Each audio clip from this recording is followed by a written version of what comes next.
Itu ancaman pidananya 9 bulan. Sehingga saya melihat dari sisi hukum, memang ya itu ada aturan undang-undang baru ya, yang dari pasal yang lama itu 284 ya KUHP menjadi 411 itu di 2026. ya Undang-Undang Nomor 1 tahun 2023 di KUHP baru ya. Itu ancaman pidananya 9 bulan sehingga sampai setahun. Dan itu syarat utamanya adalah ada hubungan badan dan aduan dari suami yang sah. Nah, kalau udah ada aduan dari suami yang sah dan ada potensi di hubungan badan, artinya pasal itu udah masuk dan bisa dimasukkan dalam unsur pidana itu ya, ancamannya dari 9 bulan sampai 1 tahun. Nah, jadi persoalan sekarang ini pengacara tersebut ya, artinya apa terbukti dia melakukan hubungan badan, kan itu kan baru asumsi dari laporan sang suami kan begitu. Jadi kalau saya melihat itu harus dibuktikan di secara hukum yang jelas.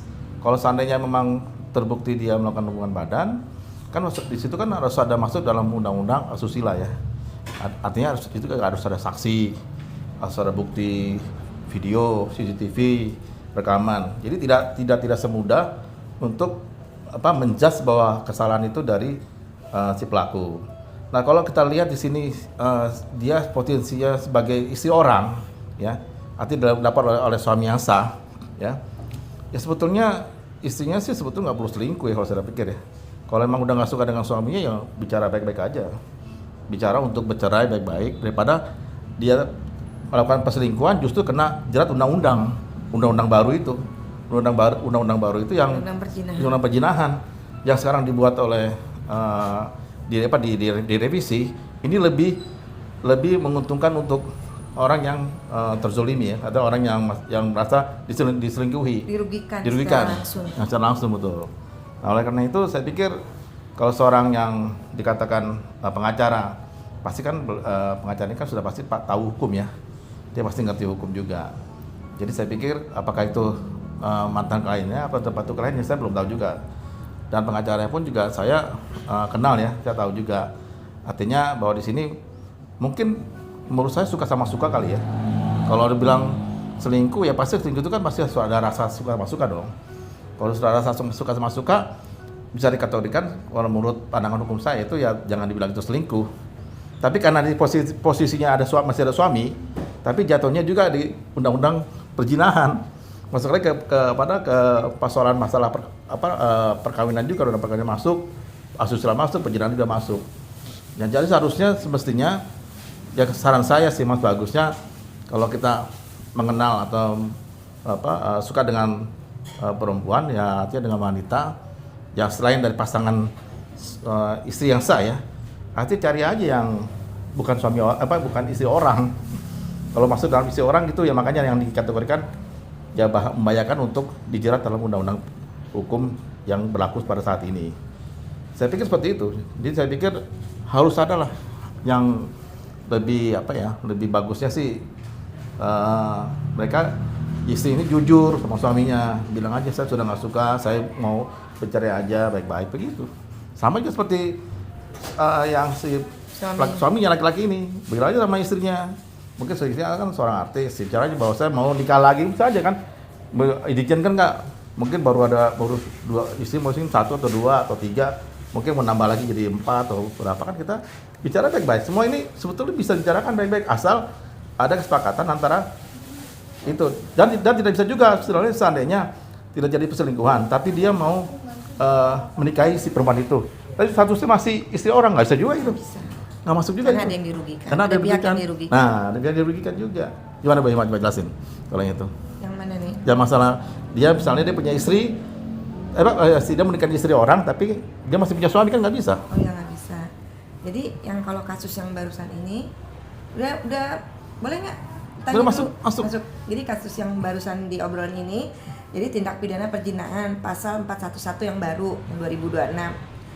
Definisinya gini loh, setiap orang yang melakukan persetubuhan dengan orang yang bukan suami atau istrinya dapat dipidanakan. Ancaman hukumnya pidana penjara paling lama 1 tahun atau pidana denda paling banyak dikategorikan kategori 2. Sifat penegakannya merupakan delik aduan, artinya kasus hanya dapat diproses jika ada pengaduan dari pihak yang dirugikan secara langsung. Misalnya kalau suami tersebut atau istri tersebut, ya kan? Nah, seperti itu. Pembuktiannya sulit nggak sih? Harus apa nih? Ada bukti apa? CCTV cukup nggak untuk membuktikan bahwa adanya dugaan perzinahan? Kalau satu harus ada dua alat bukti. Kalau satu aja masih kurang. Jadi selain CCTV mungkin dari Saksi. harus ada saksi yang melihat mendengar. Karena Kalau satu kurang, jadi harus 2 alat bukti. Karena gini kalau perselingkuhan itu paling susah untuk dibuktikan. Iya. Kenapa? Karena kan yang mereka lakukan hanya berdua di dalam satu tempat ya, katakan di kamar lah, atau di hotel, atau di apartemen. Kan tidak ada saksi kan yang melihat itu apa dia benar. Kalau hanya bukti CCTV aja itu kan bisa aja mereka masuk kamar, kita nggak tahu mereka melakukan berzina apa, tapi kan kategorinya pasti dibilang itu berzina kan gitu ya. Namanya udah masuk dalam satu ruangan ya atau satu kamar. Tapi kan di situ harus ada alat bukti yang jelas. CCTV itu hanya pembuktian tambahan. Kalau dalam persidangan tuh CCTV itu tidak jadi satu bukti, alat bukti yang faktual, nggak bisa. Kayak yang bersifat CCTV, chatting di WA. Itu masih terus kurang. Itu hanya pembuktian penambahan aja. Iya. Itu nggak jadi suatu acuan oleh hakim. Yang jadi suatu acuan oleh hakim itulah bukti saksi yang melihat langsung dan mendengar, dan ada bukti percakapan video. Nah itu menjadi satu hal yang paling akurat ya. Jadi misalnya gini, dia mengetahui dia punya hubungan. Nah ada temannya yang mengetahui sebagai saksi, dia sudah melakukan hubungan berapa bulan atau apa. Nah itu menjadi saksi. Jadi dijadikan bukti. Nah satu lagi mungkin videonya ada rekamannya mereka suara, itu menjadi suatu bukti. Tapi kalau hanya CCTV terus hanya foto, itu hanya tambahan pembuktian aja. Pendukung aja ya. Ya bukti pendukung aja. Soalnya di dalam kamar tersebut kan nggak ada CCTV-nya, kecuali kalau di kamar tersebut ada CCTV, itu bisa jadikan bukti. Ini kan pas mungkin masuk hotelnya aja ya, masuk apartemen. Hotel check in Apartemen kan. Kalau apartemen kan agak sulit. Kalau hotel masih bisa. Kalau bukti kayak spray basah terus tisu bekas buat ngelap itu kan itu di tes tuh buktinya itu kuat nggak? Enggak, yang paling hubungan kan pasti keluar sesuatu tuh. Ada di tisu, ada di spray itu kuat nggak? Itu kuat. Nggak kuat. Itu yang kuat tuh bukti visum. Oh, visum. Visum dari vagina ya, dari perempuan itu. Itu data itu harus langsung tuh dibuktikan. Dibuktikan. Tapi kan kalau udah beberapa hari dia udah hilang kan? Ya nggak bisa. Itu nggak bisa jadi satu acuan atau patokan dari itu, karena pasti hakim tidak akan melihat ke situ nanti ya. Kalau misalnya masuk di dalam proses pengadilan itu tidak bisa melihat, kecuali kalau untuk buat laporan polisi itu bisa, karena kan ada bukti ini gitu. Tapi untuk dipembuktikan di dalam persidangan nggak bisa itu. Nggak bisa bukti, misalnya bukti tisu bekas atau di spray hubungannya atau tanah dalam segala macam, itu nggak bisa juga itu. Nggak bisa acuan, karena itu nggak masuk dalam kategori, karena itu bisa aja dibuat-buat kan. Bisa ditaruh seolah-olah ketinggalan tanah dalam, atau kasurnya seolah-olah dirobekin atau dibasahin, itu nggak bisa itu, karena nggak bisa langsung, kecuali ketangkap tangan, lain lagi. Tangan langsung dibuktikan di video, terus ada saksi, terus ada ngelihat juga, terus ada pihak kepolisian juga hadir. Biasanya begitu kan, kalau misalnya orang digerebek tuh kan ada selalu bawa polisi, bawa RT, bawa ini segala macam. Nah itu hari itu juga bang kejadiannya langsung diambil bukti-buktinya, kuat nggak? Nah itu kuat. Itu kalau langsung kajian hari itu kuat, tapi lebih kuat lagi visum lebih kuat lagi. Visum kan biasanya suka. Kan kadang perempuannya karena merasa bersalah nolak, aku nggak mau karena. Ya karena gini, kan bisa laki bisa perempuan visum. Ya lakinya kan nggak mungkin juga kan. Ya. Dia kabur ya. Makanya susah kan. Susah dibuktikan. Nah memang kasus untuk perzinahan ini paling susah dibuktikan, karena mesti kayak samar-samar abu-abu gitu loh, paling susah dibuktikan. Pasti susah, karena kalau misalnya kalau setahu saya, kalau misalnya mereka ada hubungan suami istri yang tidak sah seperti itu, perzinahan, itu susah untuk dibuktikan. Karena pakai pasal kan nggak terlalu berat, hanya meringankan, hanya 9 bulan sampai setahun. Itu pun pasalnya nggak bisa bilang pasar karet kan seperti itu.